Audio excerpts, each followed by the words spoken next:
할렐루야. 오늘 수요일 저녁 예배에 저희들 주님의 보좌 앞에 나왔습니다. 성의로 3일 동안도 하나님께서 저희들에게 크신 은혜를 주셨고 또 이 저녁에 그 은혜를 생각하면서 우리 마음을 같이 해서 하나님께 예배드리겠습니다. 다 같이 기도하겠습니다.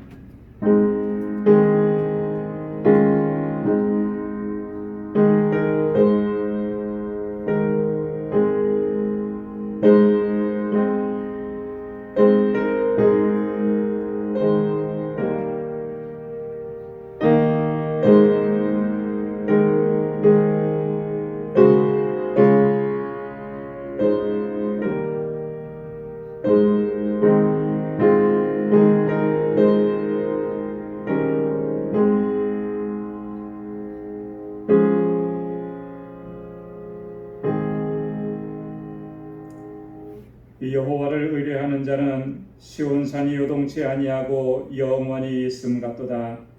산들이 예루살렘을 두름과 같이 여호와께서 그 백성을 지금부터 영원까지 두르시리로다. 아멘. 은혜가 풍성하시고 자비하신 만군의 주 여호와 하나님 아버지, 저희들을 지극한 사랑과 크신 은혜로 지키시고 보호하시고 지난 성의로 3일 동안도 저희들의 삶을 선한 손길로 인도해 주심을 감사합니다. 오늘 이 저녁에 다시금 주님 앞 보좌 앞에 불러주셔서 우리 주님의 성호를 찬양하게 하시며 기쁨과 감격 속에 아버지께 예배드리게 하심을 감사합니다. 주님을 향하여서 우리 온 마음을 드릴 수 있도록 인도하여 주옵시고 오직 하나님의 임재만을 사모하는 이 시간 되도록 도와주옵소서. 주님을 예배하는 그 심령 위에 하나님께서 함께 하시고 주님의 평강으로 덧입혀 주옵소서. 우리의 예배를 받아 주옵소서. 예수님의 이름으로 기원하옵나이다. 아멘. 우리 찬송 492장, 새 찬송가 435장 우리 함께 보시겠습니다.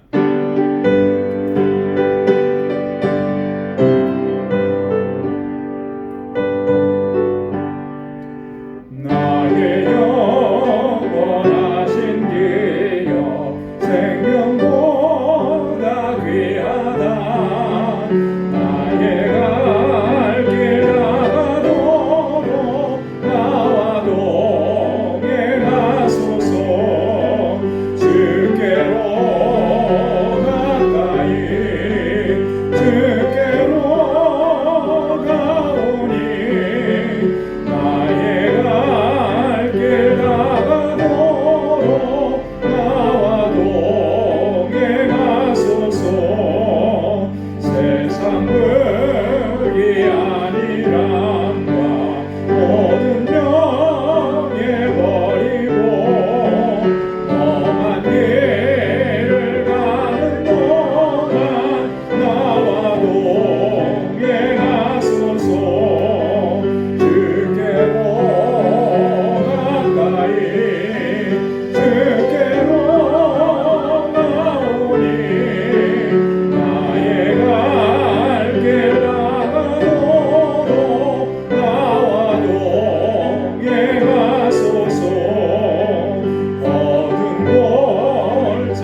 찬송 91장, 새 찬송가도 91장입니다. 91장 찬송 함께 하겠습니다. 박수하면서 자기 찬양하겠습니다. 슬픈 마음 있는 사람 예수 이름 믿으며 영원토록 변함없는 기쁜 마음 얻으리 예수의 이름은 세상의 소망이요 예수의 이름은 전국의 기쁨일세 거룩하신 주의 이름 너의 방패 삼아라 환난 시험 당할 때에 주께 기도 드려라 예수의 이름은 세상의 소망이요 예수의 이름은 전국의 기쁨일세 존귀하신 주의 이름 우리 기쁨되도다 주의 품에 안길 때에 기뻐 찬송 부르리 예수의 이름은 세상의 소망이요 예수의 이름은 전국의 기쁨일세 우리 갈 길 다바르에 보좌 앞에 나가 왕의 왕께 경배하며 멸류관을 드리니 예수의 이름은 세상의 소망이요 예수의 이름은 전국의 기쁨일세 사주려 우리 갈 길 하루에 보좌 앞에 나가 왕의 왕께 경배하며 멸류관을 드리니 예수의 이름은 세상의 소망이요 예수의 이름은 전국의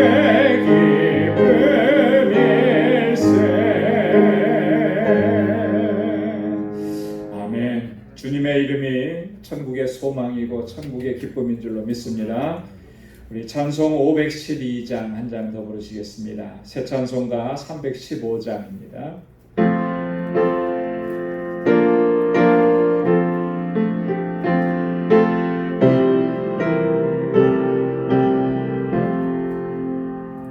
내 주 되신 주를 참 사랑하고 꼭 그에게 죄를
내 평생의 힘쓸 그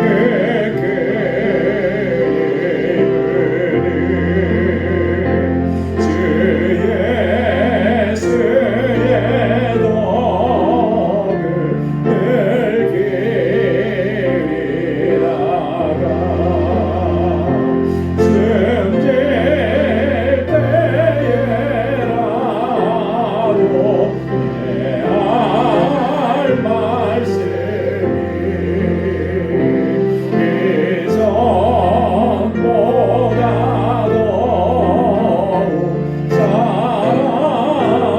사랑합니다. 그 영광의 구주 날 사랑하사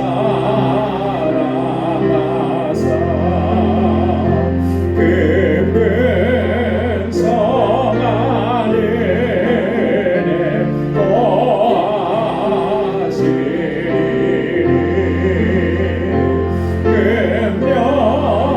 금멸류관 세고 늘 찬송할 말 이전보다 더욱 사랑합니다. 사죄요.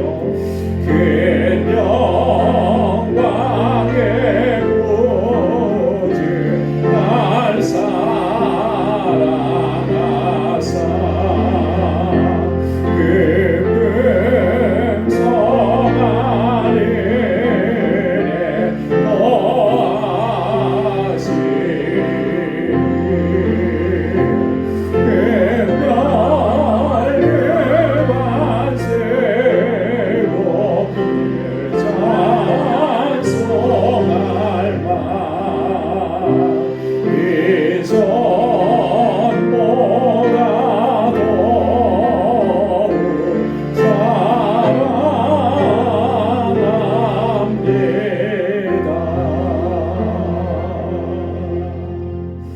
안에 이전보다 더욱 주님 사랑합니다. 나의 목숨 나의 생명 다하여 주님 사랑합니다. 우리가 늘 그렇게 고백하며 주님 앞에 나아가기를 소원합니다. 오늘 이 시간 함께 다같이 통성으로 기도하겠습니다. 하나님, 저희들을 사랑하시고 주님의 은혜 가운데 지켜주심을 감사합니다. 날마다 주님의 능력으로 덧입혀 주옵소서. 성령으로 충만하게 하옵소서. 주님과 늘 동행하는 삶을 살게 하시고 주님의 기쁨이 되는 삶을 살아갈 수 있도록 도와주옵소서. 우리 방주교회를 위해서 기도하고 우리 세워주신 주의 일꾼들을 위해서 이곳에서 자라나는 어린 심령들, 학생들, 청년들을 위해서 또 우리 교회에 주신 사명, 영혼 구원의 사명과 선교의 사명 잘 감당할 수 있게 해달라고, 또 우리 지체들을 위해서, 특별히 연약한 지체들을 위해서 같이 기도해 주시고, 또 우리나라와 민족을 위해서, 우리가 살고 있는 이 땅을 위해서, 또 세계 곳곳에서 복음을 전하는 우리 선교사님들을 위해서 이 시간 나같이 통성으로 함께 기도하겠습니다. 은혜가 풍성하시고 자비하신 아버지, 주님의 은혜와 사랑을 감사합니다. 아버지 하나님께서 놀라우신 사랑과 은혜를 베풀어 주시고 날마다 아버지 저희들의 걸음걸음을 주님 눈동자와 같이 지켜주시고 아버지 하나님의 선하신 능력의 손길로 인도해 주심을 감사합니다. 아버지 하나님, 허물과 죄로 죽었던 저희들을 살리시사 아버지 하나님의 거룩한 백성 주님의 자녀로 삼아주시고 아버지 하나님 이렇게 복된 삶을 누리게 하시고 영원한 소망을 아버지 하나님의 품고 살아갈 수 있도록 인도해 주심을 감사합니다. 오 하나님 아버지, 연약하고 어리석고 우둔한 저희들입니다. 불쌍히 여겨주시고 긍휼히 여겨주옵소서. 아버지 하나님, 주의 뜻대로 행하지 아니하고 내 마음대로 내 욕심대로 행했던 저희들의 아버지 하나님 지나온 삶을 고백하오니 주님 용서하여 주시고 아버지 하나님 주님의 그 능력의 발로 붙드시고 성령으로 충만하게 하시고 거룩하게 하셔서 하나님의 자녀답게 살게 하시며 주님의 주신 삶을 온전하게 감당할 수 있도록 주님 능력으로 함께하여 주시옵소서. 이 시간 간절히 바라옵곤 합니다. 주님께서 세워주신 우리 광주교회 이제 21주년을 맞이합니다. 아버지께서 뜻을 드시고 세워주신 이 귀하고 복된 재단과 주님의 백성들, 주님께서 늘 아버지 눈동자와 살피시고 권능으로 인도하여 주셔서 정말 하나님의 기쁨이 되고 또한 주님께서 주신 사명을 잘 감당하며 주님께 영광 돌리는 귀한 믿음의 공동체가 되도록 도와주시옵소서. 특별히 아버지 하나님, 우리 모든 성도들에게 서로 사랑하고 아끼고 위로하고 격려하며 아름다운 사랑의 공동체를 세워갈 수 있도록 역사하여 주옵시고, 우리에게 주신 그 사명들, 영혼 구원의 사명과 선교의 사명 잘 감당하게 하시고 구원의 방주가 되게 하시고 진리의 등대가 되게 하셔서 아버지 하나님, 세상 가운데 주님의 이 놀라우신 사랑과 구원의 복된 소식을 증거하는 저희들 되게 하여 주시옵소서. 세워주신 하나님의 귀한 일꾼들, 특별히 기름 부어 세우신 주의 종들에게 능력으로 함께 하시고 권능으로 역사하여 주옵소서. 우리에게 맡겨주신 이 귀한 직분들 정말 충성되게 감당하는 저희들 되게 하시고, 이곳에서 자라나는 어린 신령들과 학생들과 청년들 주께서 붙잡아 주시고 아버지 하나님, 하나님을 경외하는 귀한 믿음을 갖게 해주시고 주의 말씀 붙잡고 아버지 그 말씀 안에 견고하게 서가는 하나님의 자녀들, 주의 백성 되게 하여 주시옵소서. 아버지 하나님, 세계 곳곳에서 주의 복음을 증거하는 선교사님들 늘 동자와 같이 지켜주시고 함께 하시고 아버지 하나님, 그곳에 생명의 역사가 날마다 풍성하게 일어나게 하시며 우리 아버지의 라메다 망족교회 하나님께서 붙잡아 주시고 아버지 하나님, 귀한 역사 이루어 주옵소서. 아버지 하나님, 또 우리 정덕수 선교사님, 또 우리 선교지에 있는 모든 사역자들 주님께서 눈동자와 같이 붙드시고 늘 강건케 하여 주시옵소서. 아버지 하나님, 이 시간에도 정말 우리 사랑하는 믿음의 권속들 가운데 육신에 연약하여서 주님 앞에 부르짖는 주님의 자녀들이 있습니다.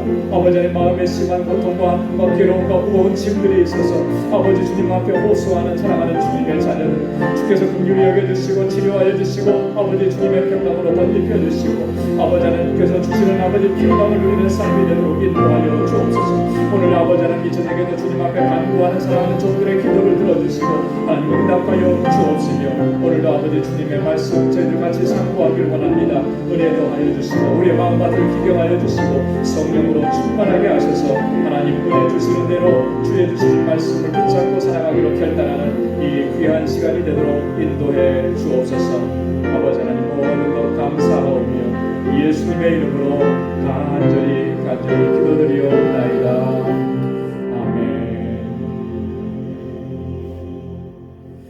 우리의 간절한 기도에 우리 하나님께서 선하신 응답을 허락해 주실 줄로 믿습니다. 오늘 함께 묵상할 하나님의 말씀입니다.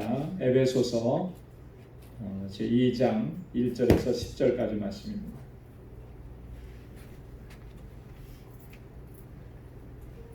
신약성경 에베소서 제2장 1절에서 10절까지 말씀, 신약성경 311페이지입니다. 찾으셔서 한 절씩, 제가 한 절 여러분들 한 절 이렇게 교독하겠습니다. 너희의 허물과 죄로 죽었던 너희를 살리셨도다. 그때 너희가 그 가운데서 행하여 이 세상 풍속을 쫓고 공중의 권세자인 자를 따랐으니 곧 지금 그리스도의 아들들 가운데서 역사하느니라. 전에는 우리도 다 그 가운데서 우리 육체의 욕심을 따라 지내며 육체와 마음에 원하는 것을 하여 다른 이들과 같이 본질상 진노의 자녀이었더니 긍휼의 풍성하신 하나님이 우리를 사랑하신 그 사랑하니라. 허물로 죽은 우리를 그리스도와 함께 살리셨고 너희가 은혜로 구원을 얻은 것이라. 또 함께 일으키사 그리스도 예수 안에서 함께 은혜에 앉히시니 이는 그리스도 예수 안에서 우리에게 자비하심으로써 그 은혜의 지극히 풍성함을 오는 여러 세대에 나타내려 하심이니라. 너희가 그 은혜를 인하여 믿음으로 말미암아 구원을 얻었나니 이것이 너희에게서 난 것이 아니요 하나님의 선물이라. 행위에서 난 것이 아니니 이는 누구든지 자랑치 못하게 함이니라. 우리는 그의 만드신 바라 그리스도 예수 안에서 선한 일을 위하여 지으심을 받은 자니 이 일은 하나님이 전에 예비하사 우리로 그 가운데서 행하게 하려 하심이니라. 아멘. 우리 교재에 또 다른 본문 말씀을 몇 곳 기록해 놨는데요. 우리 한 목소리로 같이 한번 봉독하도록 할까요? 출애굽기 15장 13절 다 함께요. 주께서 그 구속하신 백성을 은혜로 인도하시되 주의 힘으로 그들을 주의 성결한 처소에 들어가게 하시나이다. 아멘. 요한복음 1장 16절 17절 다 함께요. 우리가 다 그의 충만한 데서 받으니 은혜 위에 은혜로라. 율법은 모세로 말미암아 주신 것이요 은혜와 진리는 예수 그리스도로 말미암아 온 것이라. 아멘. 베드로전서 5장 10절 말씀도 함께 읽겠습니다. 모든 은혜의 하나님 곧 그리스도 예수 안에서 너희를 부르사 자기의 영원한 영광에 들어가게 하시니가 잠깐 고난을 받는 너희를 친히 온전케 하시며 굳게 하시며 강하게 하시며 털을 견고케 하시리라. 아멘. 할렐루야. 오늘은 하나님의 성품 6번째 시간인데요. 오늘 우리가 함께 봉독한 그 본문 말씀들을 통해서도 우리가 발견할 수 있듯이 오늘 주제는 은혜로우신 하나님입니다. 한번 따라서 해보십시오. 은혜로우신 하나님. 은혜로우신 하나님. 하나님은 은혜로우시다라고 하는 것이 오늘 주제입니다. 은혜라는 말은 아마도 우리 그리스도인들이 가장 많이 사용하는 단어인 것 같아요. 그렇죠? 은혜. 은혜라는 말을 들으면 너무나 마음이 편안해지죠. 풍성해지고 따뜻해집니다. 그죠? 그래서 여자들 그 이름에도 보면 여성들 이름에 은혜라는 이름이 참 많고, 그리고 영어 이름에도 그레이스라는 이름이 참 많이 있는 것 같아요. 그 이름이 참 그 단어가 주는 게 굉장히 우리에게 포근함을 주고 평안함을 주고 안정감을 주고 평강을 주는 거죠. 은혜. 근데 사실 그 은혜라는 말을 많이 사용을 하는데요. 또 적잖게는 잘못 사용하는 경우들이 참 많아요. 그죠? 은혜라고 하는 말을 잘못 사용. 우리가 평상시에 보면 교회 생활하다가 특별히 그 회의 같은 걸 할 때요. 회의할 때 보면 좀 이렇게 회의하면은 서로 이제 이쪽 주장 얘기 나오고 이쪽 주장 얘기 나오고 그러면 조금 이렇게 감정적으로 격해지잖아요. 그러면은 누가 중간에 나서서 뭐라고 하냐면 그 은혜롭게 합시다 그래요.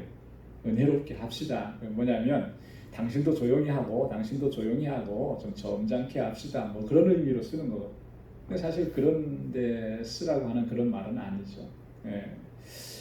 은혜는 항상 하나님의 은혜로 늘 하나님의 은혜와 연결이 되어 있는 거예요. 그죠? 우리가 은혜라고 하는 말을 사용할 때는 항상 첫 번째로 생각해야 될 게 뭐냐면 하나님의 은혜라고 하는 거죠. 여기에서부터 은혜의 모든 개념들이 나오게 되는 것입니다. 오늘 이 시간 첫 번째로 좀 먼저 살펴보려고 하는 것은 뭐냐면요. 이 헬라어로 신약 성경의 언어가 헬라어인데 은혜를 뭐라고 하느냐라고 하는 겁니다. 그리고 이 은혜와 관계가 된 또 다른 용어들은 뭐가 있겠는가?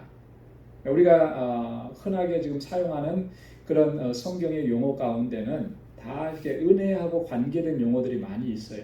그런 것들이 뭔가 이런 걸 좀 살펴보려고 합니다. 여러분 바울 서신서를 읽다 보면 항상 바울이 편지를 쓸 때 인사말로 반복적으로 동일한 표현을 쓰는 게 있어요. 혹시 기억나십니까? 어떤 표현을 쓰는지? 너희에게 은혜와 평강이 있을지어다. 은혜와 평강이 있을지어다.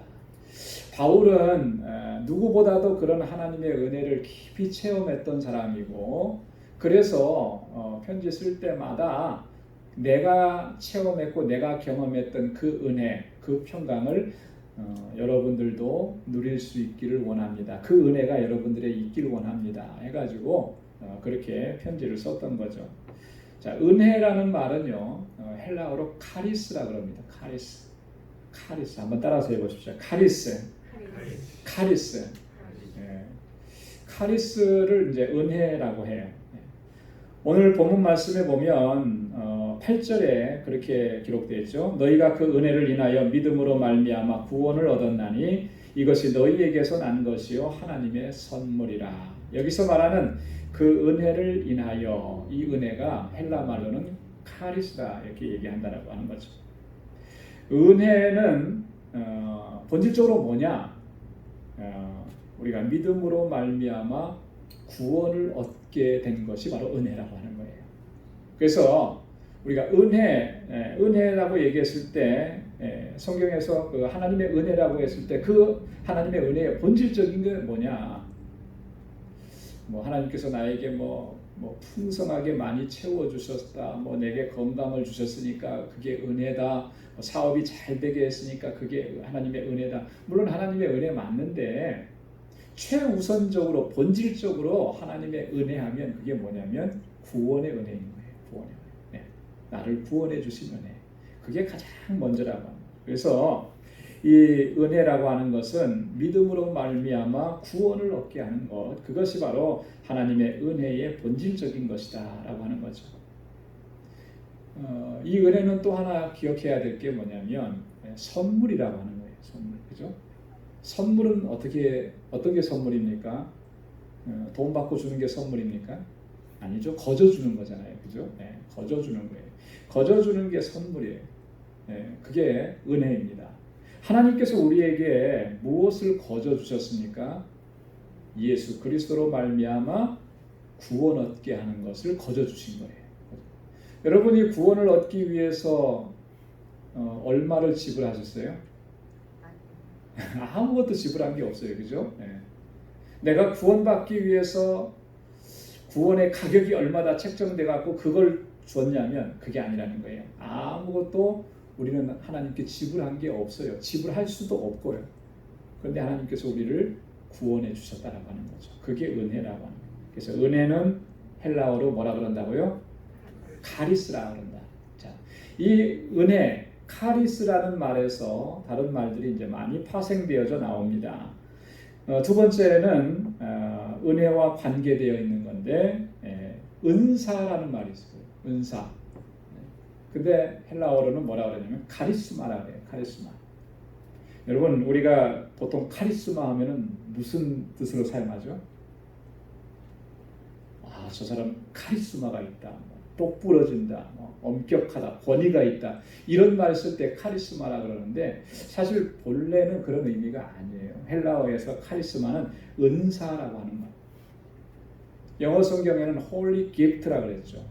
선물이라고 하는 뜻입니다. 선물. 여러분 우리가 은사 많이 얘기하잖아요. 무슨 은사를 받았습니까? 어떤 은사입니까? 그랬을 때 그 은사가 카리스마라. 자 보면은 은혜라는 말 카리스에 뭐가 붙었어요? 말하는 말만 붙었죠. 그러니까 본질적으로 어디에서 파생된 걸 알 수가 있습니까? 카리스, 은혜에서 파생됐다는 걸 알 수가 있죠. 고린도전서 12장 30절 31절에 보면 바울이 이렇게 얘기합니다. 다 병 고치는 은사를 가진 자겠느냐? 다 방언을 말하는 자겠느냐? 다 통역을 하는 자겠느냐? 너희는 더욱 큰 은사를 사모하라. 내가 또한 제일 좋은 길을 너희에게 보이리라. 여기서 말하는 방언이라든지 통역이라든지 이런 거 다 뭐냐면 은사라고 하는 거예요. 카리스마라고 하는 겁니다. 자, 그런데 오늘 그 바울이 뭐라고 얘기했냐면 더욱 큰 은사를 사모하라 이렇게 얘기하고 권고하고 있죠. 여기서 말하는 더욱 큰 은사라고 하는 것은 뭐죠? 사랑이에요. 그죠? 바로 이어지는 게 고린도전서 13장입니다. 13장. 고린도전서 13장은 사랑장이라고 우리가 얘기를 하죠. 더욱 큰 은사를 사모하라. 내가 제일 좋은 길을 너희에게 보이리라 하고 나서 사랑에 대한 이야기를 합니다. 자, 그러면 사랑은 뭐예요? 사랑도 은사라고 하는 걸 알 수 있죠. 사랑도 은사예요. 하나님께서 우리에게 사랑의 마음을 부어주셔야만 사랑할 수가 있어요. 온전한 사랑을 할 수가 있는 겁니다. 그런데 바울이 다른 은사 다 얘기했잖아요. 방언도 얘기하고 통역도 얘기하고 병 고치는 것도 얘기하고 다 은사 얘기했는데 그 모든 것을 통틀어서 가장 좋은 길, 제일 좋은 것, 더욱 큰 은사, 그게 사랑이라는 거죠. 사랑. 여러분 그래서 우리가 하나님 앞에 은사를 구할 때 방언의 은사 구하는 거 좋습니다. 구해야죠. 필요하면 하나님께서 주실 거예요. 그죠? 병 고치는 은사 구하는 거 좋아요. 필요하면 하나님께서 그에게 병 고치는 은사도 주실 겁니다.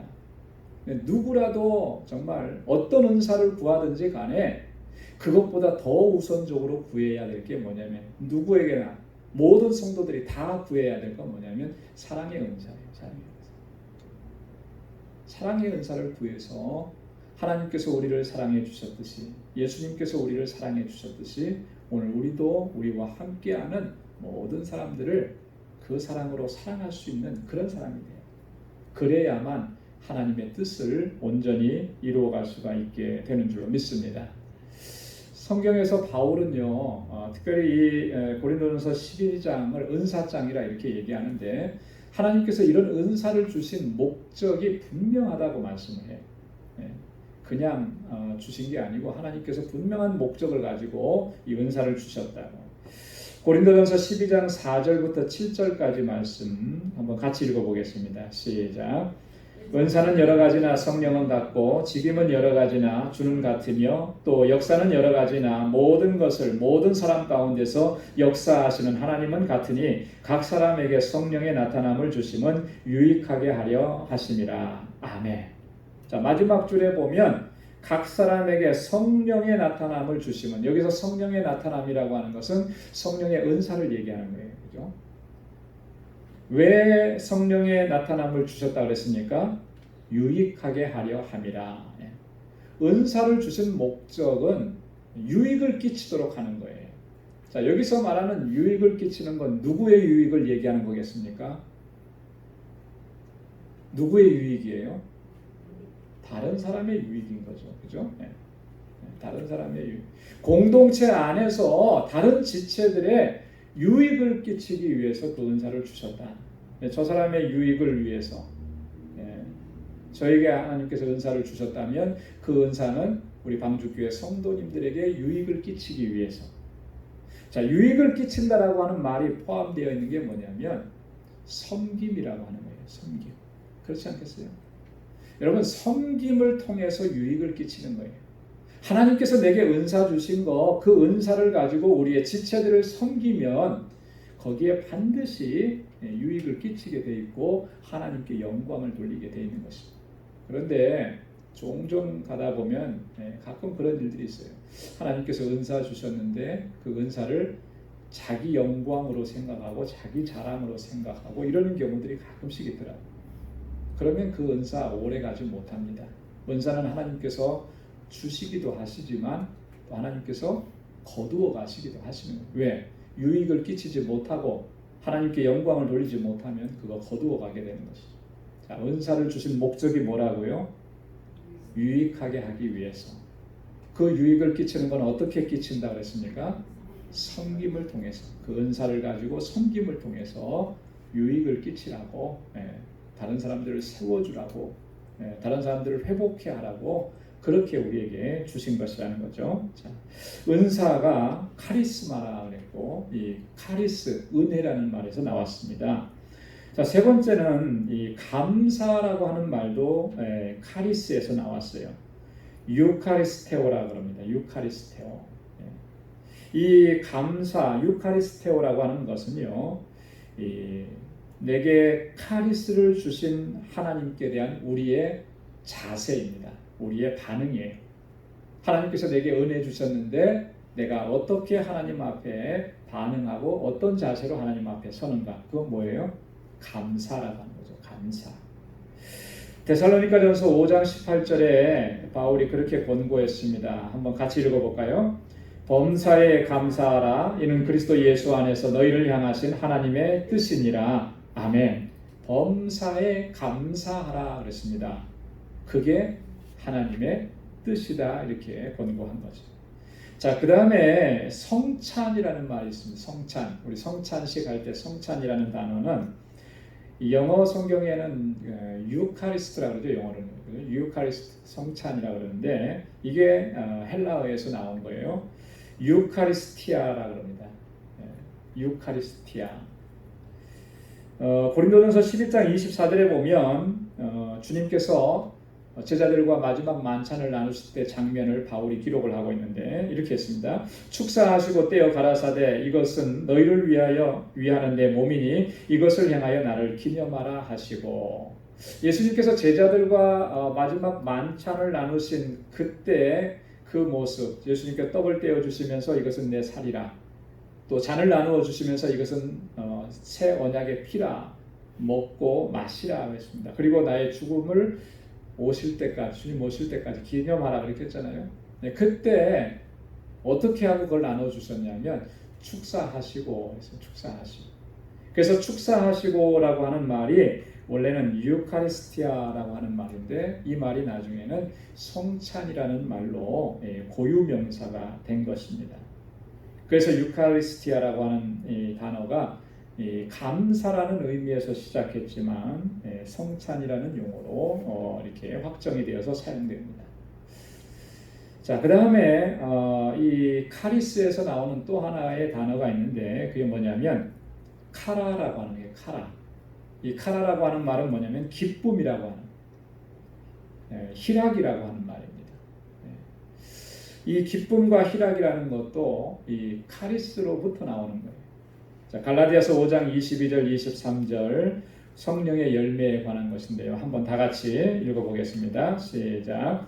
오직 성령의 열매는 사랑과 희락과 화평과 오래 참음과 자비와 양선과 충성과 온유와 절제니 이 같은 것을 금지할 법이 없느니라. 아멘. 성령의 열매는 사랑과 희락과 두 번째 희락이 나오죠. 이 희락이라는 말이 기쁨이라고 하는 말이고요. 헬라 말로는 카라라고 하는 말입니다. 카리스로부터 나오는 거예요. 카리스로부터. 은혜를 경험한 사람은 그의 삶이 무엇으로 가득하냐면요. 감사로 가득한 삶을 살게 되죠. 그렇죠? 은혜를 체험하고 은혜를 경험한 사람은 늘 감사하면서 살게 돼요. 하나님 내게 이러한 은혜를 베풀어 주시니 그 다음에 이어지는 단어가 뭐예요? 감사합니다죠. 네. 은혜를 경험하고 은혜를 체험하면 당연히 감사가 나오게 되어 있습니다. 자, 그런데 이렇게 감사하면서 살아가는 사람의 삶 속에는 외적으로 드러나는 모습이 있어요. 그게 뭐냐면 기쁨이 충만하게 됩니다. 감사하는 사람 얼굴에는요 기쁨이 충만하죠. 밝죠, 환하죠, 웃음이 있어요. 감사. 여러분 얼굴 찡그려가면서 감사하는 사람 있습니까? 가슴을 쳐가면서 감사합니다 이렇게 얘기하는 사람 있겠어요? 없어요. 감사하는 사람 속에는 기쁨이 충만합니다. 감사가 없으면 불평과 원망과 짜증으로 가득 차 있으면 그의 얼굴 모습에서 그의 삶에서 기쁨을 찾아볼 수가 없죠. 그래서 은혜는 감사를 낳고요. 또 감사는 기쁨을 낳는 거예요. 우리가 기쁜 일이 생겼기 때문에 감사하는 것이 아니고 은혜에 대해서 우리가 감사하는 마음으로 살아가게 되면 그 사람의 삶이 기쁨으로 충만해진다고 하는 것이죠. 그래서 이 기쁨, 카라 이것이 바로 은혜로부터 나왔다.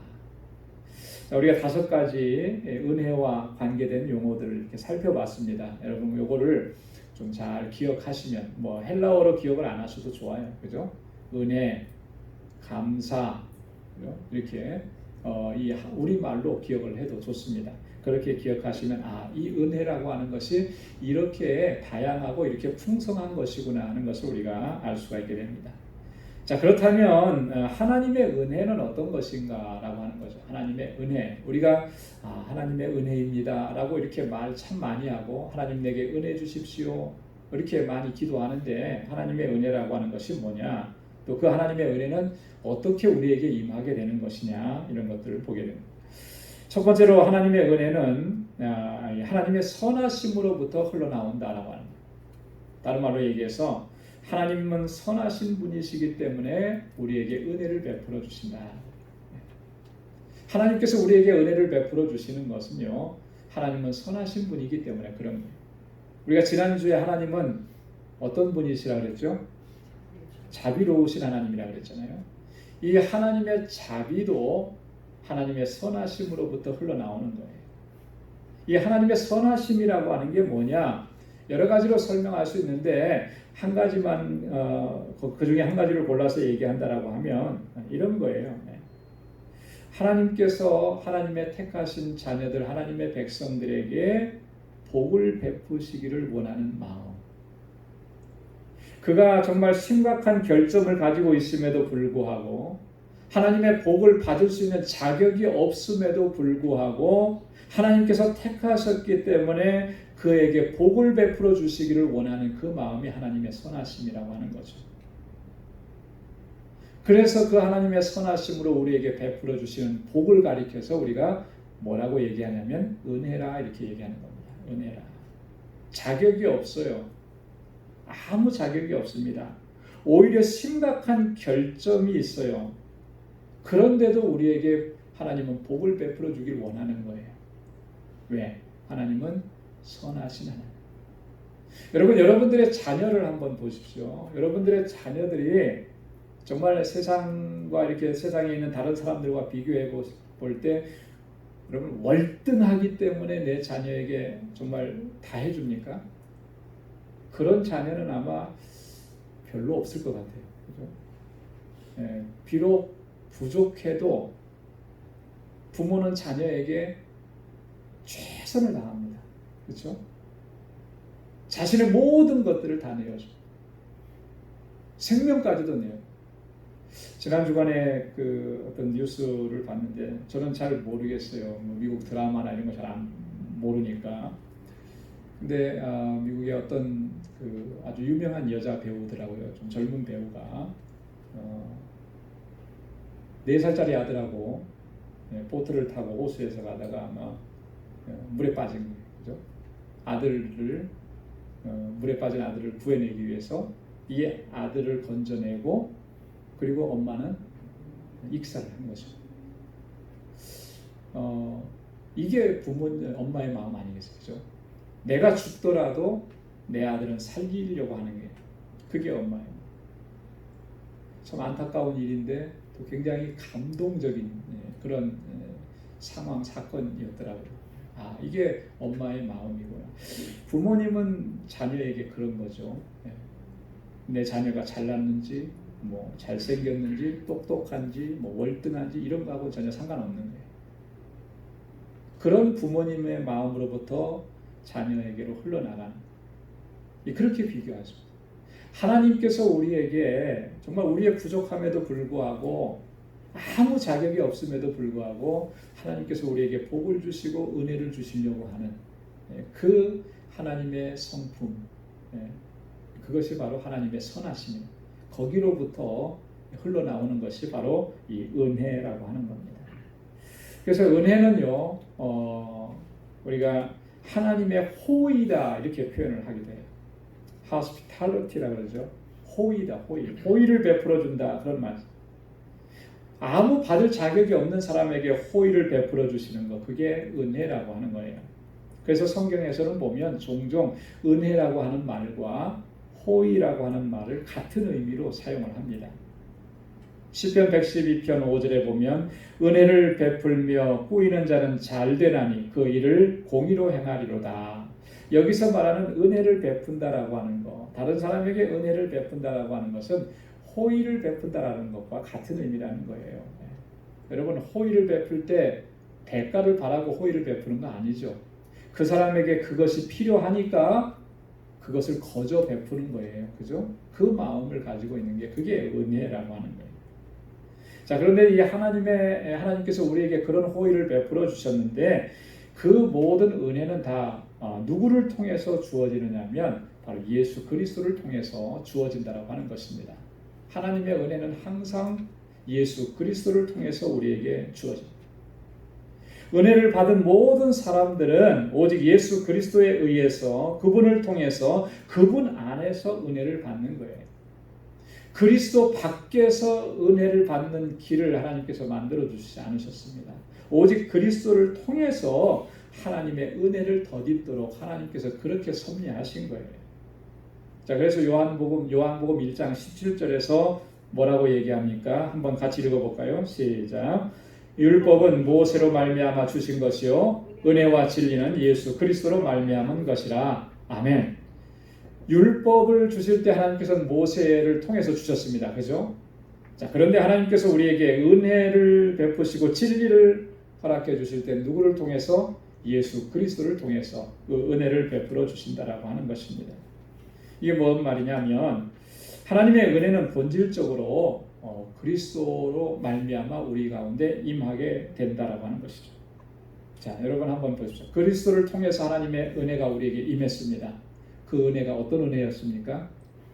구원의 은혜죠. 그죠? 십자가 구속의 은혜인 것입니다. 십자가 구속의 은혜. 그래서 이 하나님의 은혜는 예수 그리스도의 십자가에서 완전하게 드러나게 된 거예요. 그래서 예수 그리스도의 십자가를 통하지 않고는 우리가 하나님의 은혜를 경험할 수가 없게 된다고 하는 것이죠. 그래서 은혜는 구원의 유일한 수단입니다. 하나님께서 우리에게 은혜를 베풀어 주셔야만 우리가 구원을 얻을 수 있다고 하는 거예요. 은혜 없이 그리스도의 십자가에서 나타난 예수 그리스도께서 달려 돌아가신 그 십자가에서 나타난 하나님의 은혜 없이 구원을 얻을 수 있는 사람은 아무도 없다라고 하는 것입니다. 로마서 3장 24절 말씀에 그래서 바울이 그렇게 얘기했죠. 한번 다 같이 읽어볼까요? 시작. 그리스도 예수 안에 있는 구속으로 말미암아 하나님의 은혜로 값없이 의롭다 하심을 얻은 자 되었느니라. 아멘. 그리스도 예수 안에 있는 구속으로 말미암아. 여러분 그리스도 예수 안에 있는 구속, 죄 사함이잖아요. 이 죄를 대속해 주시는 사건이잖아요. 그게 뭐겠습니까? 십자가 사건입니다. 십자가. 근데 그것이 하나님의 은혜로 주어진 것이라고 했습니다. 은혜의 기본적인 개념이 뭐라고 그랬어요? 거저 주어지는 거라고 했어요. 선물이라고 그랬잖아요. 그죠? 그게 거저 우리에게 선물로 주어진 거예요. 그래서 그 뒤에 뭐라 했어요? 값없이 주셨다 그랬습니다. 그렇게 우리를 의롭다 하셨다라고 하는 것이죠. 은혜는 우리의 구원의 유일한 수단이에요. 은혜 외에는 다른 게 없어요. 구원 얻을 길이 없습니다.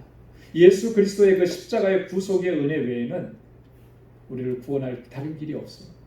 뭐 율법의 행위, 공로, 선행, 어떤 종파에서는 이런 것들을 주장하는데요. 그것이 하나님의 은혜를 입게 할 수 없다라고 하는 거예요. 오직 예수 그리스도만이 하나님의 그 구원의 은혜를 우리에게 허락해 주시는 줄로 믿습니다. 은혜는 하나님의 본질입니다. 그래서 하나님께서 우리에게 은혜 베풀어 주시기를 원하는 거예요. 하나님의 모든 성품들이 다 하나님의 본질입니다. 본질과 소유는 다르다 그랬죠. 분명하게 달라요. 본질은 하나님 자체를 얘기하는 거예요. 그런데 소유는 하나님께서 가지고 있는 그 어떤 것을 얘기하는 겁니다. 달라요. 완전히 다른 겁니다. 소유하고 있다라고 하는 것은 어떤 thing이에요. thing, 물건. 근데 그것은 사라질 수도 있고 없어질 수도 있고 잃어버릴 수도 있는 것. 개념적으로 그런 겁니다. 그래서 소유라는 말은 옳지가 않죠. 본질이라는 말이 옳은 거예요. 은혜는 하나님의 본질입니다. 이 은혜는 하나님의 선하심이고 하나님의 마음에서 나오는 인자하심이고 우리를 향하신 하나님의 호의이고 선의라고 하는 것입니다. 하나님은 언제나 은혜로우시고 하나님은 언제나 영원히 은혜로우시고 하나님은 무한하게 은혜로우신 하나님이신 것입니다. 자, 하나님의 은혜는 여섯 번째로 보면 무한하고 풍성하고 또 죄가 더한 곳에 은혜가 넘친다.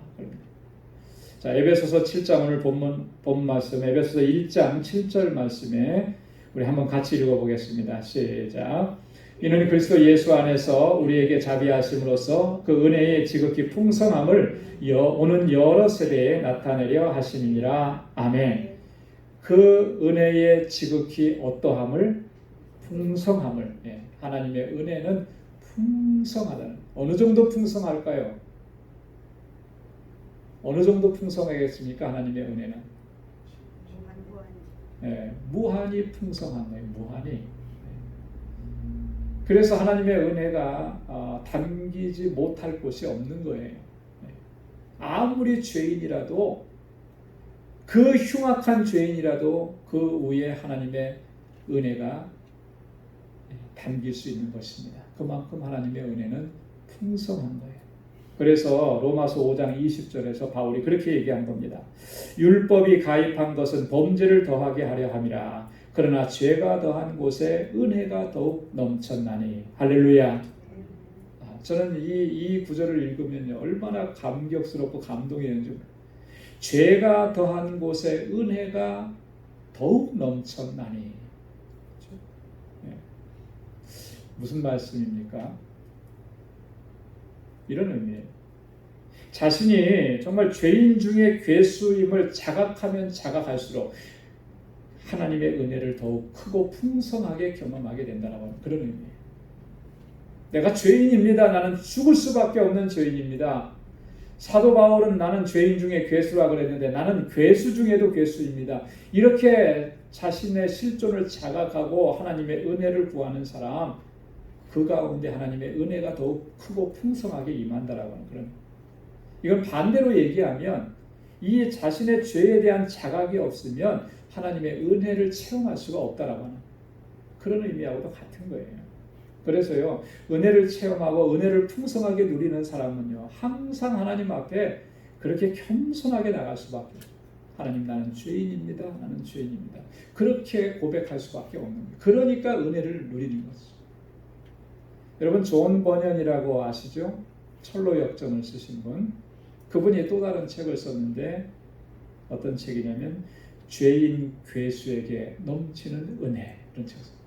죄인 괴수에게 넘치는 은혜. 여러분, 죄인이고 괴수인데 넘치는 은혜, 이게 두 개가 서로 안 맞는 것 같잖아요. 그죠? 죄인이면 어떻게 돼야 돼요? 여러분, 죄인이면 어떻게 돼야 됩니까? 벌 받아야죠. 그죠? 예. 정말 흉악무도한 죄인이면 아직 사형제도가 있는 나라에서는 사형을 시키겠죠. 최고의 형벌이니까. 그런데 죄인 괴수에게 뭐가 넘친다 그래요? 은혜가 넘친다. 은혜가 넘친다. 내가 죄인임을 깨닫고 하나님의 은혜가 아니면 내가 여기서 살아날 수 없다라고 하는 것을 깨닫고, 그래서 하나님의 은혜에 매달리니까 하나님께서 그에게 정말 넘치는 은혜를 풍성하게 부어줘요. 존 버년이 그걸 경험한 거예요. 그리고 이 책을 쓴 거죠. 여러분, 우리가 정말 하나님의 은혜를 정말 풍성하게 누리기를 원한다면 내가 얼마나 죄인인지, 흉악한 죄인인지를 바로 보고 인식하고 깨닫고 하나님의 십자가, 예수님의 십자가 앞에 나와서 엎드려야 그 하나님의 은혜를 풍성하게 경험하게 될 줄로 믿습니다. 자, 그래서 그러면 우리가 마지막으로 하나님의 은혜에 대해서 우리가 어떤 자세를 가져야 되겠느냐. 첫 번째는요, 이 은혜에 대해서 우리가 이해하려고 하지 말고 믿어야 된다라고 합니다. 믿어야. 한번 따라서 해보십시오. 이해하려고 하지 말고 믿어야 합니다. 네. 여러분, 하나님께서 내게 베풀어 주신 그 은혜를 정말 이해한다고 해서 그 하나님의 은혜가 다 이해가 될까요? 하나님께서 나를 구속해 주신 그리스도의 그 속죄에 대해서 우리가 이해하려고 애쓴다고 해서 그거 다 이해가 되겠습니까? 우리의 어떤 상식이나 우리의 경험이나 우리의 지식 갖고는 이해할 수가 없어요. 이해가 안 돼요. 여러분, 우리가 살아가면서 이렇게 보통 그런 말 하죠. 정말 어떤 A라고 하는 사람이 B라고 하는 사람이 있는데, B는 제 친구예요. 예를 들어서. 근데 A라고 하는 사람한테 계속 괴롭힘을 당했어요. 힘든 일을 당했어요. 사기도 당했어요. 그런데도 B는 A가 해달라는 걸 다 해줘요. 돈이 필요하다고 하면 돈도 주고, 뭐가 필요하다고 하면 뭐가 해주고. 그러면 제 입장에서 B를 보면 B가 이해가 됩니까? 안 됩니까? 도대체가 이해가 안 되는 거예요. 도대체 왜 그러냐고. 왜? 너 저 사람한테 무슨 책 잡혔냐고. 이제 그만하라고. 우리의 인간의 지혜나 경험으로는요, 그거 이해하기가 쉽지 않습니다. 이해할 수가 없어요. 자, 그런데 하나님께서 우리를 구속해 주신 구속의 사건은요, 그거하고는 비교할 수도 없는 거잖아요. 그죠?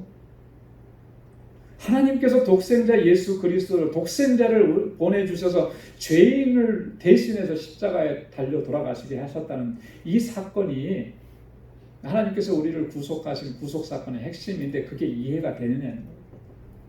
아무리 이해하려고 해도 사실 이해가 안 돼요.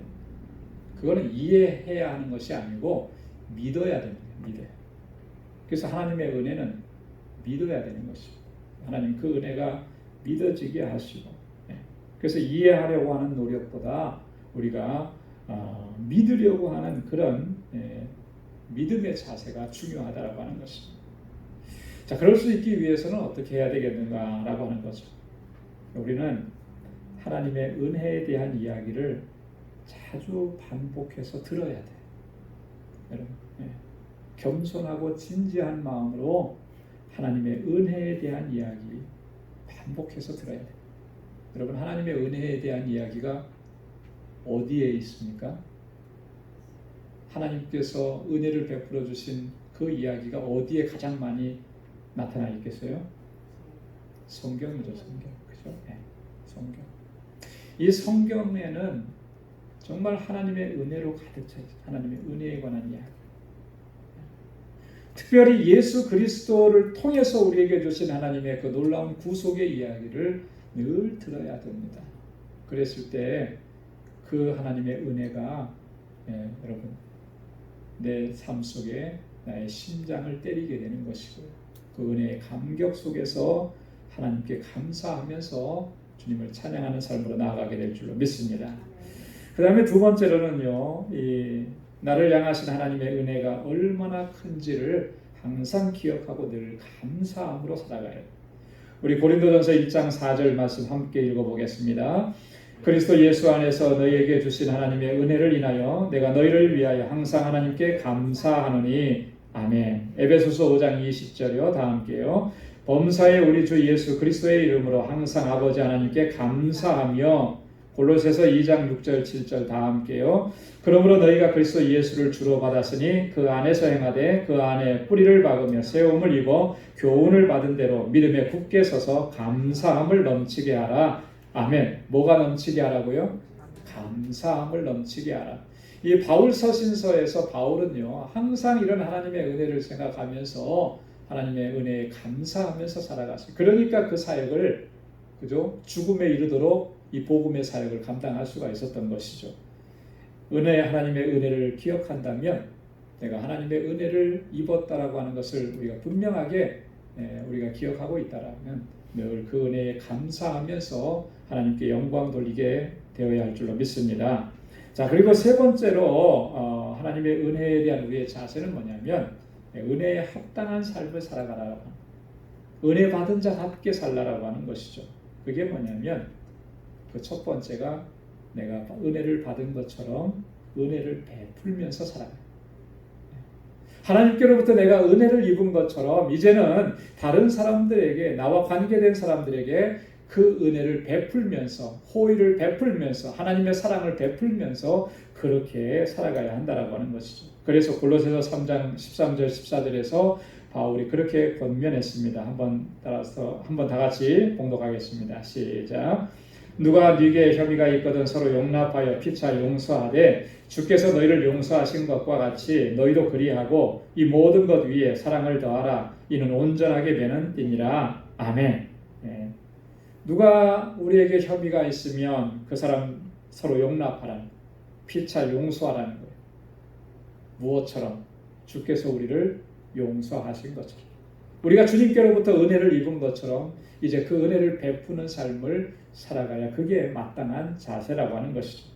그래서 베드로전서 4장 10절에서 베드로가 또 이렇게 얘기했습니다. 각각 은사를 받은 대로 하나님의 각양 은혜를 맡은 선한 청지기 같이 서로 봉사하라.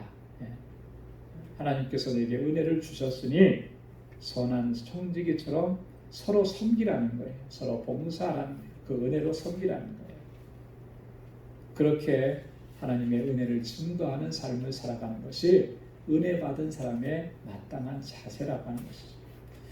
하나님께서 내게 베풀어 주신 그 은혜가 얼마나 크고 풍성하고 무한하고 놀라운 것인지를 늘 기억하면서 그 은혜에 감사하고 또 그 은혜에 합당하게 살아가면서 그렇게 하나님께 영광 돌리는 저와 여러분들이 다 될 수 있기를 주님의 이름으로 축원합니다.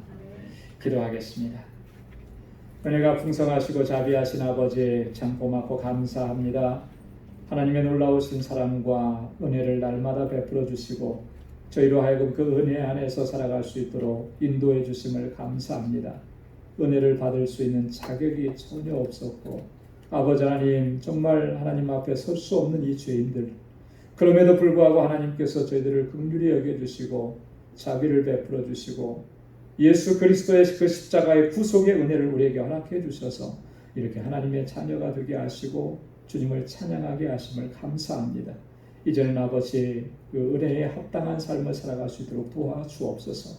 아버지께서 우리에게 베풀어 주신 그 사랑과 은혜로 이제 아버지 우리의 형제와 자매와 우리의 이웃을 사랑하고 섬기게 하시고 그렇게 이 땅에 하나님 나라의 이 복된 삶을 증거하며 살아가는 우리 방주의 모든 믿음의 권속들이 되게 하여 주옵소서.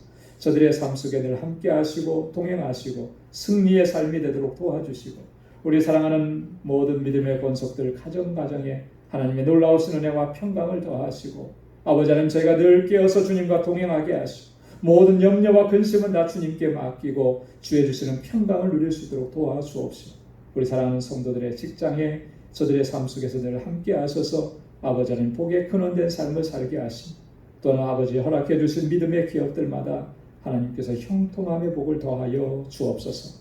아버지 하나님 우리 사랑하는 모든 성도들의 가정에 주님의 평강을 더하셔서 오늘 이 밤에도 편히 쉬게 하시고 또 거룩한 복된 주님의 날까지 믿음으로 살아 승리하는 삶이 되도록 인도해 주옵소서. 이제는 우리 주 예수 그리스도의 무한하신 은혜와 하나님 아버지의 크고 놀라우신 사랑과 성령의 위로 교통 충만하심의 역사가 하나님의 은혜를 늘 기억하며 그 은혜에 감사하며 또 그 은혜에 합당하게 살아가기로 결단하는 우리 방주의 모든 믿음의 권속들과 저들의 가정과 직장, 생업의 터전과 학업 위에 이제로부터 영원까지 함께 하시기를 간절히 축원하옵나이다. 아멘.